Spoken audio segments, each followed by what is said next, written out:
Juntem-se a mim durante minha jornada para desvendar a vida e o legado do homem que pode ter sido o maior faraó do Egito, Ramsés II. Ele foi o único rei egípcio que ousou se declarar um deus vivo. Suas estátuas enormes, grandes templos e inscrições em hieróglifos estão em toda parte, embora o homem por trás da lenda permaneça um mistério. O que o levou a se tornar o maior faraó do Egito? E como ele fez isso? Para descobrir, eu tentarei trabalhar em uma pedreira antiga, decodificar a propaganda dos faraós e usar a tecnologia para ver como Ramsés reuniu uma riqueza tão incrível. Vamos em busca da verdade. Para trás, amigo! Irei a extremos para isso.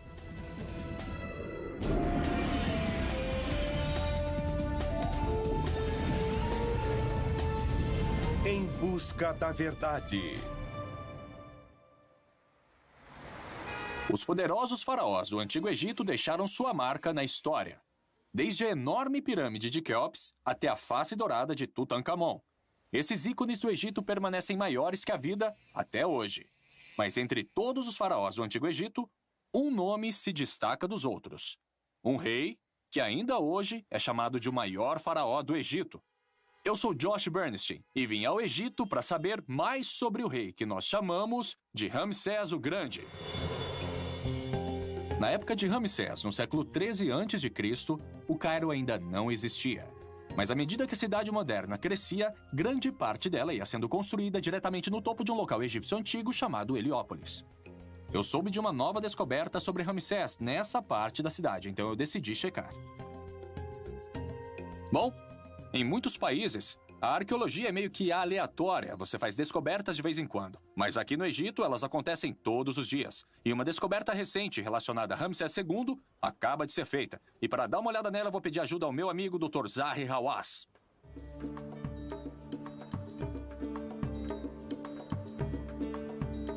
Oi, Josh, como vai? Oi, Zahi. É bom ver você. Como vai? Então agora você está atrás de Ramsés II. Ramsés II, é. Ele foi um rei incrível. Na minha carreira, como arqueólogo, em todos os lugares eu descobri coisas sobre esse homem. Mas o importante sobre esse templo é que, se você quiser me acompanhar... Legal. Este local é um achado emocionante. Zahi me diz que este era um complexo de templos muito importante para Ramsés II. Descoberto durante a construção de um novo supermercado. A descoberta deste local foi anunciada em 2006. Zahi me conta que a escala desse templo é enorme. Desde as primeiras escavações, descobriu-se que o local se estendia a vários quarteirões em cada direção, por baixo de uma parte significativa do bairro. Na frente de uma das pedras que compunham a entrada para o templo, eu pergunto a Zahi por que Ramsés é tão importante. E o que é que tinha de tão chamativo sobre Ramsés II? Eu acho que, a vida dele era cheia de ação. Ele construiu templos originais e também algumas estátuas. Zahi me diz que Ramsés era um rei que vivia em superlativos. Ele governou por mais de 66 anos e viveu até os 90, quase 3 vezes mais tempo que a média egípcia de sua época. Ele tinha mais de 200 esposas e concubinas, com quem teve cerca de 100 filhos. E ele construiu mais templos e estátuas que qualquer outro faraó. É por isso que eu tenho que lhe dizer que, se você fala sobre Egito, se você fala sobre Egito Antigo, se você fala sobre reis e seus mistérios e sua magia, você fala em Ramsés II. Zahi espera encontrar novas informações que irão revelar mais sobre a vida e reinado de Ramsés II. Mas a escavação está apenas começando. E para realizar escavações completas, todos os edifícios ao redor terão que ser derrubados. Essas escavações vão continuar por anos. E veja só esse shopping center. Nossa. Vai ter que ser totalmente demolido. É, porque o templo talvez Isso. continue nessa direção. Exato. O governo egípcio está fazendo planos para compensar e realocar os moradores deste bairro. Ramsés II deve ter sido um homem incrível para inspirar um empreendimento tão grande, 3.300 anos depois de sua morte. Mas seria a fama de Ramsés somente lenda ou ele realmente foi o maior faraó da história do Egito? Este templo tem anos de trabalho à frente antes que o que ele tem a dizer seja revelado. Mas o incrível sobre o Egito é que muito já foi descoberto. A múmia de Ramsés foi descoberta no final de 1800. Agora ela já está no Museu Egípcio. Eu consegui permissão para entrar depois de fechado. É um raro privilégio conseguir uma audiência pessoal com o faraó. Nossa! Bem-vindos ao Salão da Múmia Real, onde quase 12 membros da realeza egípcia estão em exibição. Muitos deles parentes do faraó Ramsés II. Este é o filho dele, Merneptah. E aqui está o pai dele, Sete I. E aqui, o homem que vocês e eu viemos ver, talvez o maior faraó de todos, Sua Alteza Real, o faraó Ramsés II. Isso não é inacreditável? 3.300 anos depois, Ramsés continua sendo um faraó tão proeminente como sempre foi. Olhando para as maçãs do rosto acentuadas e o nariz curvilíneo que era sua marca, quase pode-se sentir sua ambição e determinação. Felizmente, seu corpo não é a única coisa preservada ao longo dos milênios. Eu viajei 720 quilômetros até o sul do Cairo para chegar ao famoso Vale dos Reis. Eu vim para ver o impressionante templo funerário de Ramsés, chamado de Ramesseum. Vou me encontrar com Peter Brand, egiptólogo da Universidade de Memphis, para descobrir o porquê de Ramsés ter ficado conhecido como Grande. Então é isso. Este é o Ramesseum, onde aconteciam os cultos a Ramsés. E todas essas estátuas. Ramsés Onde e você Ramsés. olhar, você vai ver o nome dele estampado em todos os lugares. Peter me explica que o Ramesseum foi originalmente construído como principal templo para Ramsés, aqui no Vale dos Reis. Nos tempos antigos, ele era chamado de Casa de Milhões de Anos. Em seu auge, nele cabiam cerca de 20.000 pessoas para os rituais. Ele era usado para honrar e venerar Ramsés, cujas imagens aparecem em toda parte. Como Ramsés se tornou Ramsés o Grande? Ele construiu mais monumentos que qualquer outro rei. E escreveu seu próprio nome nos monumentos de outros reis. Em cada templo, cada estátua, cada obelisco que ele encontrava. E Nossa. é por isso que encontramos o nome dele em todos os lugares do Egito. Ambicioso. Ah, sim, ele era muito ambicioso. Peter, assim como Zahi, diz que muito da fama de Ramsés vem desse edifício prolífico. Mas isso não era apenas amor pela arquitetura. Ramsés estava construindo ativamente não apenas templos e estátuas, mas o mais importante, sua própria lenda. Ele prestava muita atenção a seus projetos de construção, certificando-se de que eles saíssem exatamente a seu gosto. Como todos os faraós, ele tinha um grande interesse em seus projetos de construção. Ele os supervisionava. Entendi, então ele foi fundamental na concepção deste lugar. Com toda certeza. E seus esforços para ser lembrado para sempre deram certo. Até os gregos antigos conheciam, e é assim que nós, epitólogos, sabemos que houve um Ramsés mesmo antes que eles pudessem ler o nome dele nos hieróglifos. Peter explica que é a onipresença das imagens de Ramsés que o tornou sinônimo do Egito Antigo, especialmente para os primeiros visitantes. Mas para dentro do Ramesseum, chegamos a uma enorme estátua que realmente impressiona. O que é aquilo? É o Ozymandias. O nome dele era Ozymandias ou Ramsés? Ozymandias é a versão grega de User-Matri, o nome de coroação de Ramsés II. Essa colossal estátua de Ramsés, pesando mais de 100 toneladas, foi feita de uma única peça de granito. Agora ela está deitada, mas de pé ela tinha a altura de um prédio de mais de 6 andares. Isso aqui deve ter uns 9 metros. Ah, sim. Este é o modelo um pouco mais econômico. Nossa, é incrível. Não. Olha só pra Ramsés isso. gostava de ter muitas estátuas e que elas fossem grandes. Peter diz que os projetos de construção de Ramsés eram focados em sua própria imagem. Ele queria ter certeza que seria lembrado para sempre. A seguir, para trás, amigos! Eu experimentando as obsessões monumentais de Ramsés e descubro como ele se tornou um dos governantes mais ricos da história do Egito.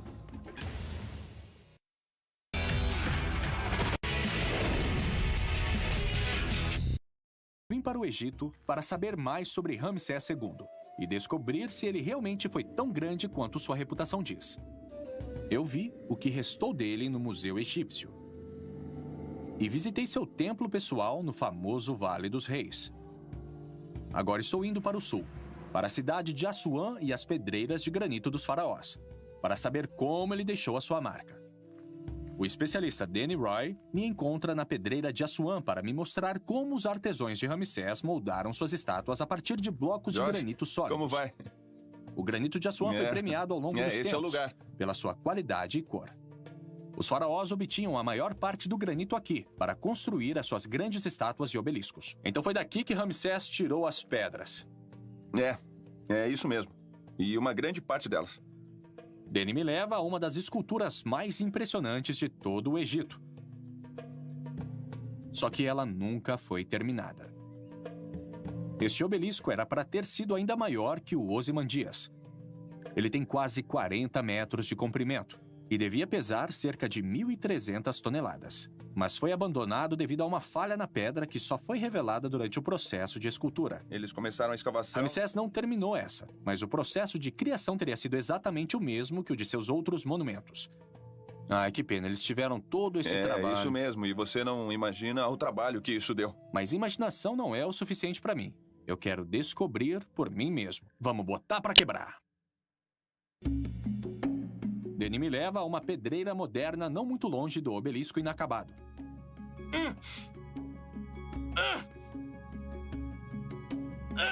Ele criou um teste de comparação para mim, para que eu possa ver de quanto trabalho estamos falando. Estão Vamos aqui. começar com os métodos modernos. Essas são as ferramentas que nós usamos hoje. Danny tem ferramentas que são usadas para criar as obras para consumidores modernos, como peças externas esculpidas ou bancadas de cozinha. Ensina aí, mestre. Começamos com esse equipamento elétrico com cravos, que cria superfícies lisas como a que eu vi no obelisco e no Ozymandias.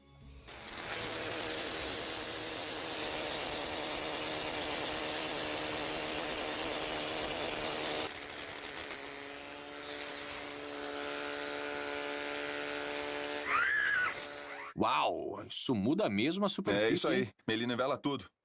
Posso tentar? Claro, vai em frente. Pra trás, gente! Cuidado comigo, hein?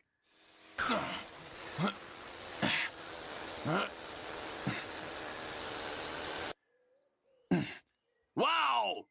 Nossa! Isso nivela mesmo a superfície, hein? É, nivela mesmo. E facilita muito o trabalho no granito, não é mesmo? Pois é. Então, é claro que Ramsés não tinha compressores de ar e ferramentas como esta aqui. Mas eles tinham bolas de dolerito, que na verdade fazem o mesmo trabalho. Mas é preciso um pouco mais de Entendi. tempo e mais trabalho. Essa é a ok. única diferença. E mais trabalho é o que o Danny tem em mente. Vamos para a outra parte da pedreira, procurar um pedaço virgem de granito. Isso são bolas de dolerito, um tipo de basalto mais duro que o granito. Elas eram encontradas aqui no local, o que significa que talvez tenham mesmo sido usadas pelas equipes de Ramsés. Os egípcios usavam essas bolas para bombardear o granito, do jeito que fazemos hoje, só que com o martelo. Me mostra como era feito? Ah, eu mostro sim. Eu vou mostrar agora mesmo. Bem aqui embaixo. É isso? Começamos em uma emenda natural da rocha. Os escravos nas pedreiras de Ramsés devem ter procurado fendas como esta para começar a fazer uma estátua colossal ou um obelisco dessa rocha. Depois de 20 minutos difíceis trabalhando com as pesadas bolas de dolerito, conseguimos desgastar apenas alguns centímetros de granito. Ramsés construiu centenas de monumentos, muitos deles pesando centenas de toneladas. Como ele conseguiu construir estátuas como a de Ozymandias usando esses métodos? Ok, quanto tempo demorou? Eu tô aqui tentando trabalhar, mas só tô Isso. fazendo besteira. Isso mesmo. Eu acho que o faraó não ia ficar feliz se precisasse de mim para fazer um obelisco, uma esfinge ou qualquer outra coisa poderosa. É isso. Ele não ia ficar nada feliz comigo. Na verdade, Danny me disse que o trabalho foi mais rápido do que ele esperava. O faraó Hatshepsut, da 18ª dinastia, alegou ter construído e erguido um obelisco em apenas 7 meses. A resposta, diz Danny, é muita gente.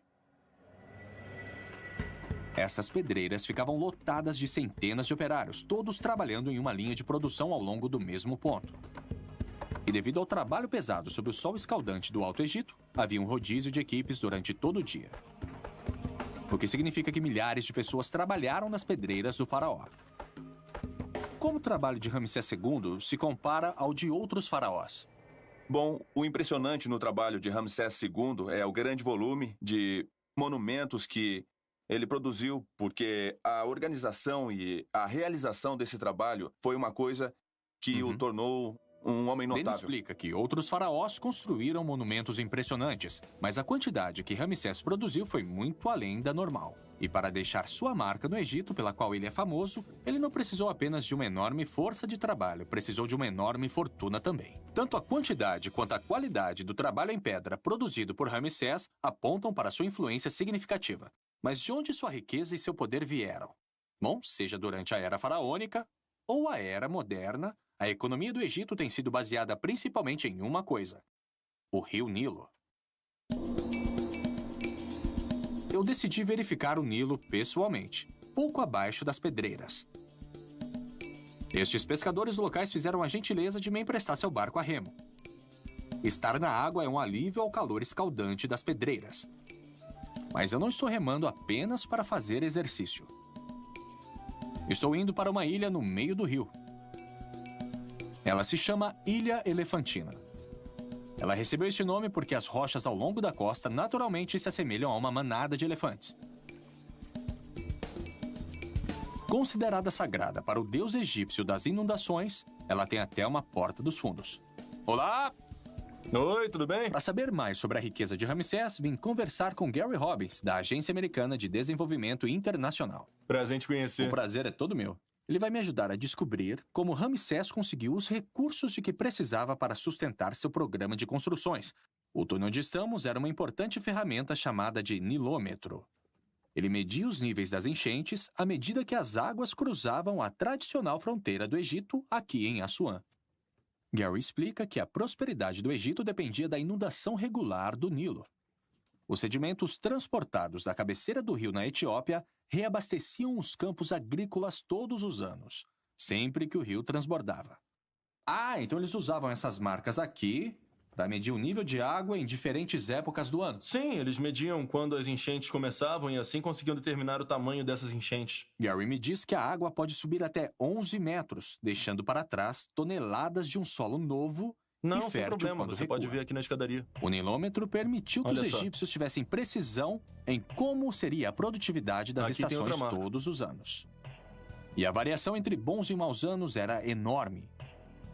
Uma diferença de apenas alguns centímetros na altura das enchentes distribuídas ao longo do comprimento do Nilo significava uma diferença de dezenas de milhares de acres de terras cultiváveis.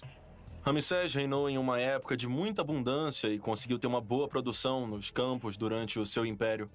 Ele estava De bem acordo além com do seu Gary, tempo. Ramsés foi abençoado com um Sim, longo período de Ramsés foi enchentes completamente durante seu fora do reinado. seu tempo, E porque ele usando o pensava em nilômetro para coisas que medir os ninguém níveis das pensava. enchentes, Ramsés também tinha um sistema de tributação muito preciso. E quando eles viram que poderiam usar isso para definir as taxas de impostos para o ano, eles definiram que se fosse um ano muito bom para a produção de colheita, eles poderiam tributar em até 20%. E se o ano fosse de seca ou de inundações, eles reduziriam as taxas para 10% a 15%. Mais enchentes, melhores colheitas, impostos mais altos. Exatamente, era um sistema muito progressista. Com sua receita fiscal com base em excelentes enchentes, Ramsés teria tido muito dinheiro fluindo para sua tesouraria. Mas Gary diz que havia mais no controle da agricultura de Ramsés do que apenas um sistema fiscal eficiente. Ele também se beneficiou das inovações que revolucionariam a abundância do rio Nilo. A seguir, eu experimento algumas técnicas de irrigação antigas e caço escaravelhos para provar ainda mais a extensão da riqueza de Ramsés.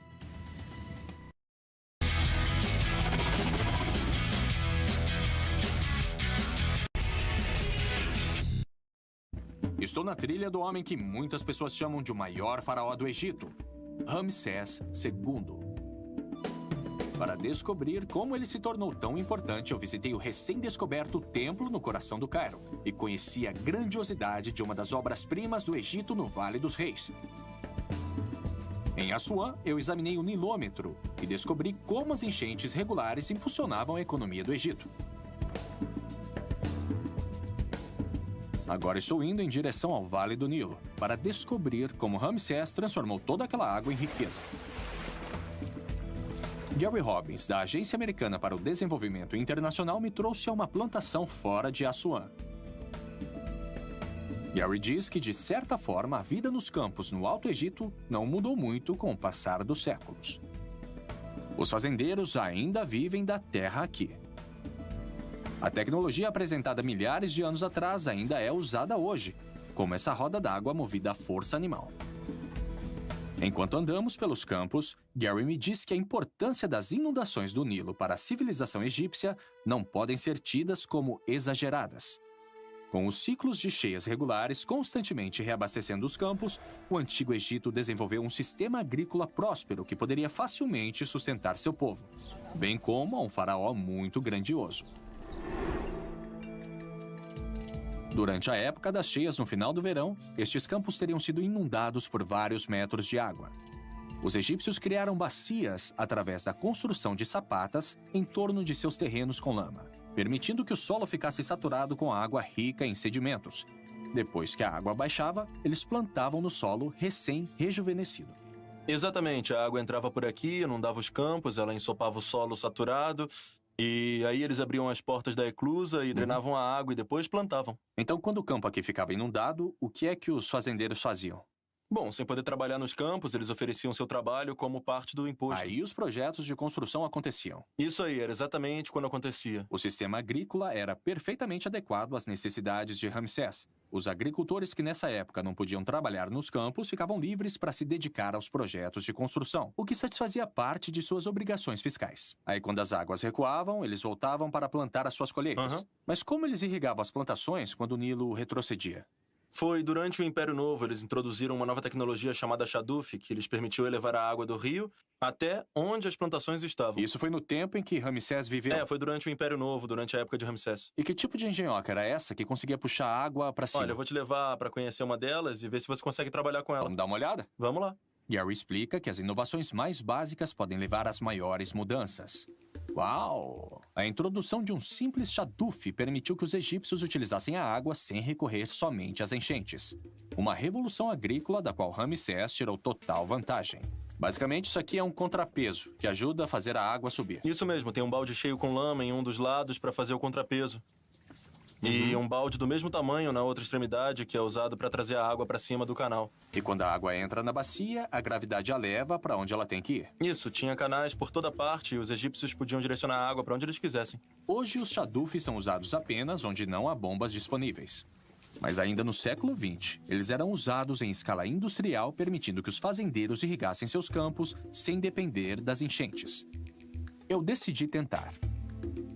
O resultado dessa inovação? Mais alimento foi produzido com menos trabalho, criando excedentes instantâneos em dinheiro e mão de obra que Ramsés pôde usar. Até que é fácil. E dada a facilidade de uso, as pessoas na época de Ramsés eram autossuficientes. Eu tô vendo como isso beneficiou os agricultores, mas como beneficiou o faraó? Porque a irrigação era gerida pela administração local. E o faraó não tinha que colocar seus homens, ou então seu dinheiro na manutenção do sistema. Então ele podia se concentrar em outras áreas. Ele podia governar em outras áreas e o que ele fez foi redistribuir a terra, que pertencia a alguns dos templos, para as pessoas na área para que elas ficassem gratas a ele como governante. Ah, muito inteligente esse Ramsés. Eu acho que eu já tô dominando o Shaduf, sabe? Você tá fazendo um ótimo trabalho aí. Obrigado. Posso ajudar? Eu vou parar um pouquinho, sim. Então, a economia egípcia durante o reinado de Ramsés estava florescendo. Enchentes excelentes e inovações tecnológicas recentes significaram que ele reinou durante uma época de abundância. Arrecadações fiscais mais altas e um povo mais próspero com menos dependência do governo deram a Ramsés os recursos de que ele precisava para se dedicar a seus projetos particulares. Mas como vamos saber se Ramsés realmente viveu durante uma época de enchentes constantes? Fora os registros antigos, será que há outra maneira de verificar se ele realmente se beneficiou de condições ideais de cultivo ano após ano? Eu conheço a pessoa certa para me ajudar a responder esta pergunta. O Dr. Miroslav Barta, do Instituto Arqueológico Tcheco, tem um método exclusivo de monitoramento das condições ambientais do Antigo Egito. Nós voltamos ao Cairo para seu local de escavação em Abusir, perto das pirâmides de Saqqara. Fica à direita, às margens da planície inundada do Nilo, onde as exuberantes terras agrícolas regadas pelo rio se encontram com as areias do deserto. O que é que nós temos aqui? Um muro. É um muro simples, mas não tão simples nesse caso específico. Ele me diz que estes tijolos de barro têm mais de 4.500 anos. Ao olhar para a palha que ainda está presa na lama seca, ele consegue determinar como eram as condições ambientais quando os tijolos foram feitos. Então, esses tijolos de lama são cápsulas do tempo ambientais. Exato. Mas o doutor desenvolveu um método mais dinâmico para controlar o ambiente ao longo do tempo. E é algo que eu nunca teria esperado. Nós fomos até a bacia seca do lago de Abusir, na orla do vale do rio Nilo. Nos tempos antigos, isso enchia de água durante as cheias sazonais, apenas para esvaziar de novo quando as águas retrocediam. À medida que caminhamos em direção ao leito do lago, ele diz que na ciência, muitas vezes, é um pequeno pedaço de dados que revela toda a história. Agora chegamos à parte mais fascinante de toda a história. Temos que começar a caçar. Caçar o quê, Hans? Não, escaravelho. Escaravelhos? Escaravelho. Ah, e como é que se caça besouros? Tem que procurar pequenos furos com cerca de 3 centímetros de diâmetro. Beleza, vamos caçar escaravelhos. Vamos lá. Estudar algo tão pequeno como um escaravelho permite que se reconstrua o grande quadro de como eram as condições climáticas do Egito durante a época dos faraós. Fiquem quietinhos.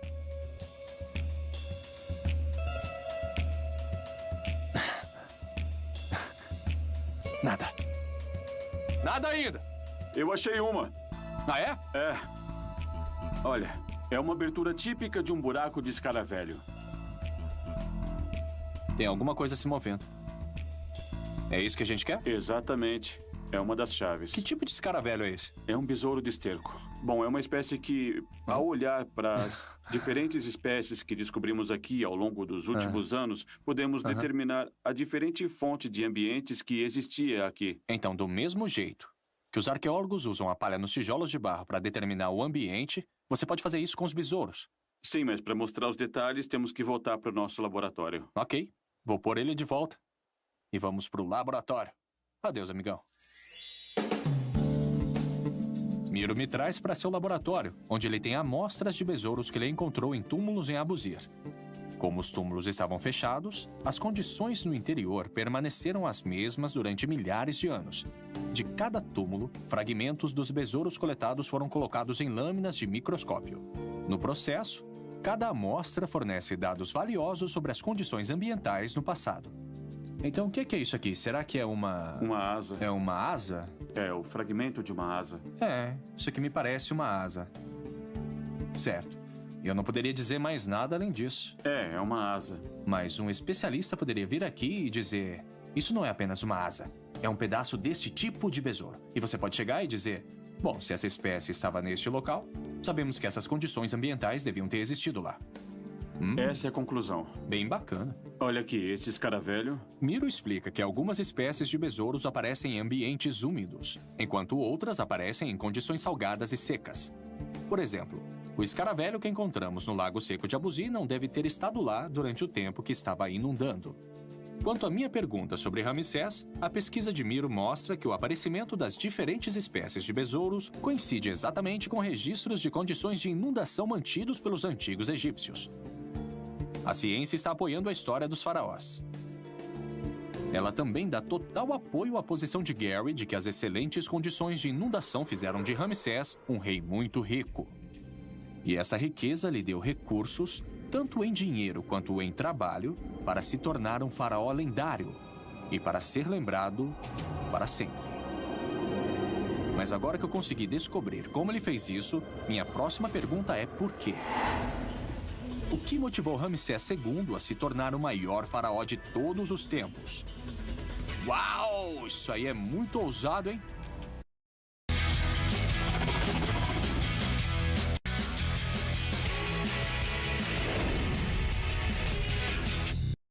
Busca para descobrir se Ramsés II foi o maior faraó do Egito me levou de uma escavação no Cairo às pedreiras de granito de Assuã e aos campos verdejantes do Vale do Nilo. Eu descobri como ele construiu centenas de monumentos em todo o país e, com a ajuda de alguns besouros e um chadufe, descobri como Ramsés usou as inundações do Nilo para acumular uma grande riqueza. Mas o que levou Ramsés a uma ambição aparentemente interminável? Eu viajei para a cidade de Abidos, 480 quilômetros ao sul do Cairo, no meio do país. Nos tempos antigos, este foi um dos locais mais sagrados do Egito. É onde fica o templo, construído pelo pai de Ramsés, Sete I, que nos dá algumas pistas muito interessantes, como, por exemplo, o que pode ter motivado Ramsés a deixar um legado tão grande. Me encontrei de novo com Peter Brand, da Universidade de Memphis, que me mostra o local. Ok. Como se constatou, a dinastia de Ramsés tem uma história anterior que poderia ter sido escrita por Shakespeare. A única coisa que você precisa entender sobre a 19ª dinastia é que eles não tinham sangue real. Eles eram uma família de militares que chegou ao trono com o pai de Sete. Peter me diz que Ramsés e seu pai Sete nasceram plebeus. Sua jovem dinastia chegou ao trono pelos militares, não pelo palácio ou pelo templo. Como chefe de uma nova família de governantes que não tinha a posição instantânea de sangue real, Sete teve muito a provar. Para mostrar que era um faraó legítimo, Sete embarcou em um enorme programa de construções, que mais tarde Ramsés levaria ao extremo. Então Sete está se colocando com os deuses aqui para reforçar a sua própria imagem. O objetivo é mostrar que Sete era um rei legítimo, que ele prestava um serviço para os deuses e que construía monumentos, que por sua vez o estavam confirmando como um rei adequado para o Egito. E Sete estava preparando Ramsés para seguir diretamente os seus passos. Ele o levou a expedições militares e o treinou com táticas e estratégias e fez dele um general no comando de suas próprias divisões, enquanto ele ainda era apenas um adolescente. Uau! Este cômodo tem um relevo que mostra Sete fazendo um ritual e prestando homenagem a todos os reis legítimos do Egito antes dele, até o mítico fundador da civilização egípcia. O interessante é que Sete fez questão de inserir Ramsés no relevo, dando a seu filho um estado nunca antes concedido a um príncipe. E aqui estão seus títulos. Ele é herdeiro, filho mais velho do rei, de seu corpo, seu amado Ramsés. Então ele não é apenas qualquer príncipe, ele é o príncipe. Então estamos vendo como Sete está usando essas paredes para comunicar uma mensagem política de poder. Sim, mensagens políticas de que Sete é a parte dessa continuidade de reis. Seu filho Ramsés ainda não é rei, mas ele vai ser. Ele é o príncipe da coroa oficial e é melhor que ele se prepare porque virá em seguida.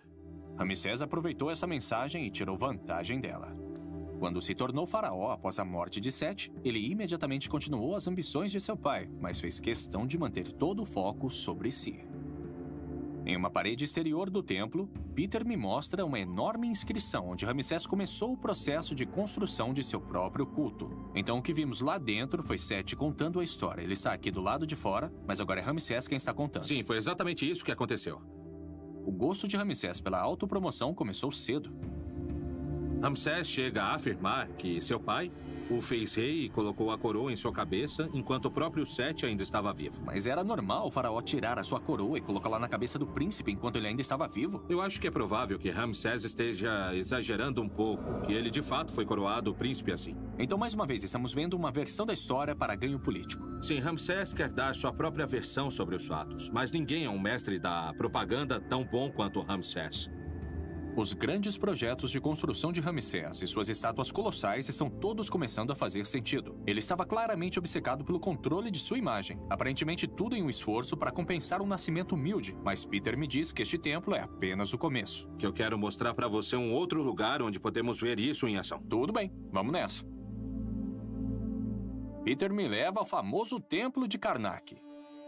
Eu já estive aqui antes.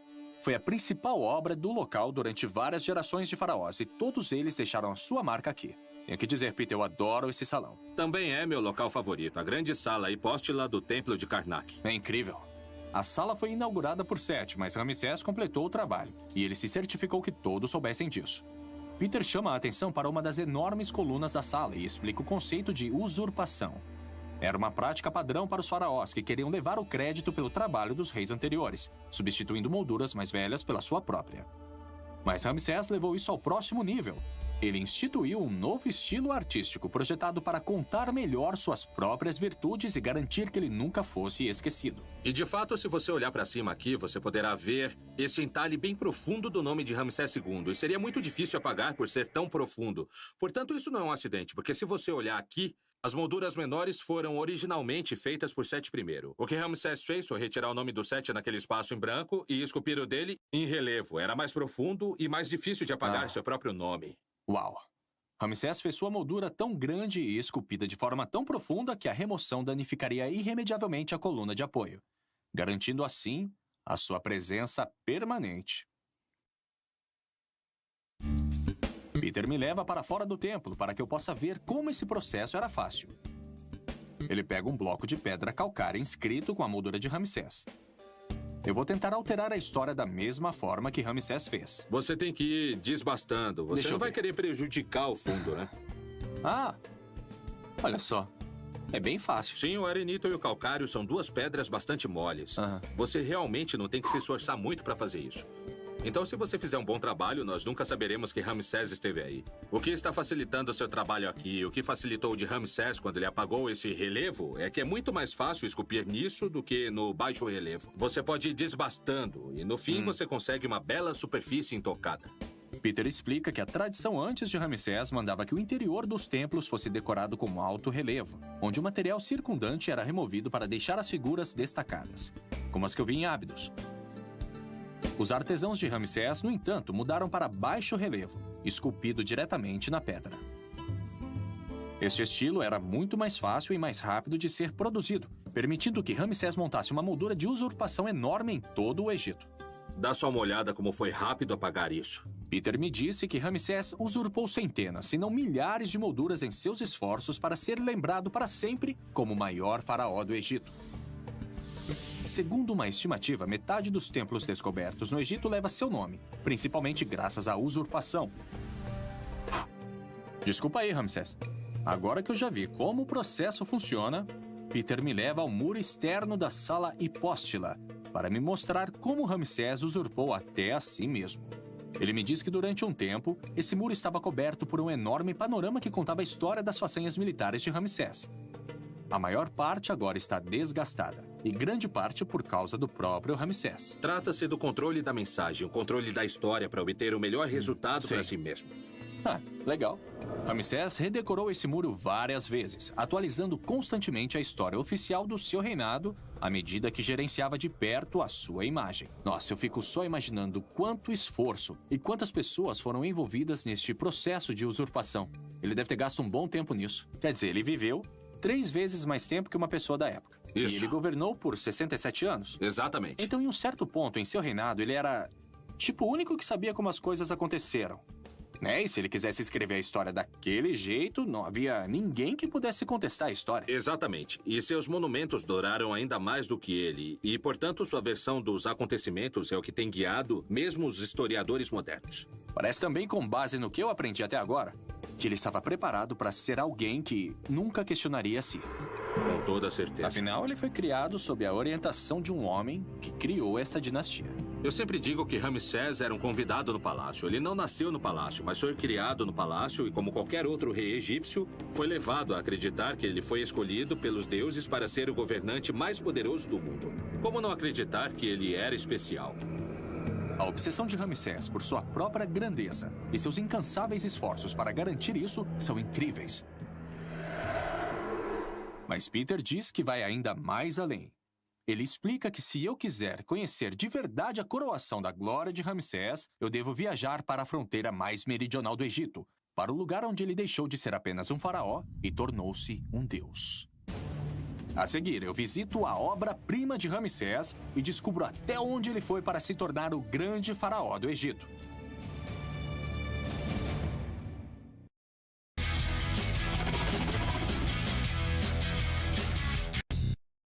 Eu estive investigando como Ramsés II ficou conhecido como Grande Faraó do Egito. Eu descobri que ele governou por quase 70 anos e que era conhecido em toda a antiguidade pela construção de templos e colossos que inspiram admiração até hoje.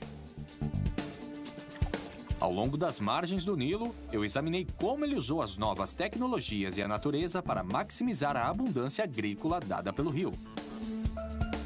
Em Ábidos, eu descobri que a educação de Ramsés e o lugar de sua dinastia na história obrigaram-no a superar as conquistas de todos os outros faraós antes dele. E no famoso templo de Karnak, eu vi como a pura força de vontade fez isso acontecer. Agora estou indo em direção ao desolado sul do país, a apenas 48 quilômetros da fronteira com o Sudão, para conhecer a mais grandiosa obra-prima de Ramsés e descobrir o que fez dele o maior faraó de todos. Essa região não recebe muita atenção hoje em dia, mas durante a época de Ramsés, esta província foi parte integrante de seu sucesso. Por isso ele decidiu fazer aqui sua declaração política final, construindo o que muitos acreditam ser a sua obra-prima. Este é o templo de Abu Simbel. É o lugar onde se concentram todas as ambições de Ramsés, uma expressão de seu ego em pedra. A doutora Melinda Hartwig, da Universidade Americana no Cairo, concordou em me encontrar aqui para me mostrar o local. Então é isso. É isso. Isso aqui é demais. Este é Abu Simbel. E nós estamos olhando para 4 estátuas colossais de Ramsés II. É incrível. Não é incrível? Este magnífico templo foi esculpido diretamente na encosta da montanha, estendendo-se profundamente na face da rocha. 4 estátuas colossais de Ramsés emolduram a entrada, cada uma com 20 metros de altura. É um espetáculo inesquecível. É difícil imaginar alguém vendo Abu Simbel e não acreditando que seu construtor foi um dos maiores reis que o mundo já conheceu. E este era um local importante para Ramsés. É um local perfeito para ver Ramsés, porque isso tudo resume toda a história dele. Aqui nós vemos Ramsés como um construtor monumental. Vemos Ramsés como um homem de família. E ainda mais adiante veremos a Batalha de Kadesh, que o mostra como um poderoso guerreiro. Vamos até lá? Vamos lá.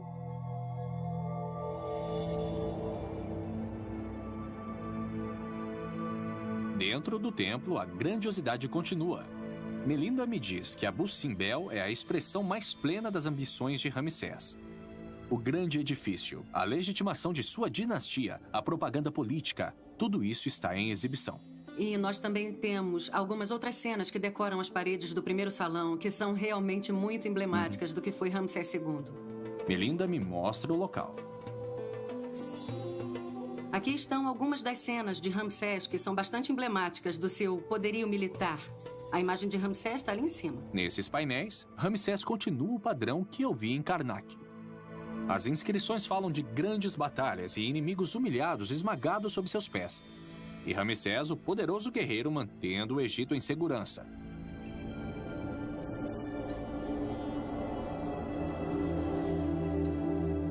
Logo abaixo das cenas de sua destreza militar, ele continua os padrões que seu pai, Sete I, exibiu em Ábidos. Ramsés enumera vários de seus filhos, com títulos honoríficos, como seu pai fez antes dele. Ramsés apresenta seus descendentes aos olhos do povo e do sacerdócio como seus herdeiros legítimos, posicionando-os para continuar o domínio da dinastia. Então lá fora vemos Ramsés, o faraó, e aqui Ramsés, o guerreiro. Com toda certeza. Até agora, o que Melinda me mostrou é a continuação da máquina de propaganda de Ramsés. O local para onde ela me leva em seguida, porém, Vamos para a coloca alcova, na Ramsés parte de sob trás uma do nova templo. luz. Para ser exato, a luz divina. Este é o ponto final do templo. Entramos em uma alcova, na parte de trás do templo. Estátuas dos principais deuses do Egito estão sentadas em uma fila para serem adoradas. Nós temos, a partir da esquerda, o deus Tá, depois Amun, e em seguida, na extrema direita, temos Hauracti. Mas se você observar a figura que está inserida entre Amun e Hauracti, é Ramsés II. Uau! Então Ramsés se inseriu no panteão dos deuses enquanto ele ainda estava vivo. É parte do plano que ele começou a desenvolver para divinizar a si mesmo e, em seguida, mostrar-se neste templo. Melinda explica que este ato foi o comunicado final de Ramsés. Durante milhares de anos, a religião egípcia ensinou que os faraós tornavam-se deuses depois que morriam. Mas aqui em Abu Simbel, Ramsés estava reivindicando ter feito essa transição enquanto ainda estava vivo. Ele estava chamando a si mesmo de um deus vivo. Talvez em um determinado ponto em sua vida ou em seu reinado, ele tenha feito essa transição em sua cabeça, tipo, eu sei que eu nasci, um ser humano, mas agora, eu sou um deus. Talvez ele acreditasse em seu próprio mito. E você acha que as pessoas estavam dispostas a fazer isso por Ramsés porque ele tinha tido um grande reinado e ele sim. reinou por tanto tempo, o Nilo fornecia abundância a cada ano, eles tinham comida e todo mundo estava feliz, ele construía por toda parte e em um determinado ponto as pessoas disseram: ele é um deus, ele é tão bom, por que ele não seria um deus? Ele realmente foi o maior governante da época. Zahi Hawass me disse que Ramsés II é o mistério e a glória do Antigo Egito. Agora veja o que ele queria dizer. Ramsés foi criado para ser um grande faraó. E graças à sua longevidade, sua habilidade política, uma boa onda de sorte e um ego muito saudável, ele conseguiu. Tanto que ele chamou a si mesmo de Deus vivo. Pelos padrões de seu tempo e pelo temor que ele ainda inspira até hoje, podemos dizer que ele se tornou um. No mínimo, ele merece o título de grande faraó do Egito.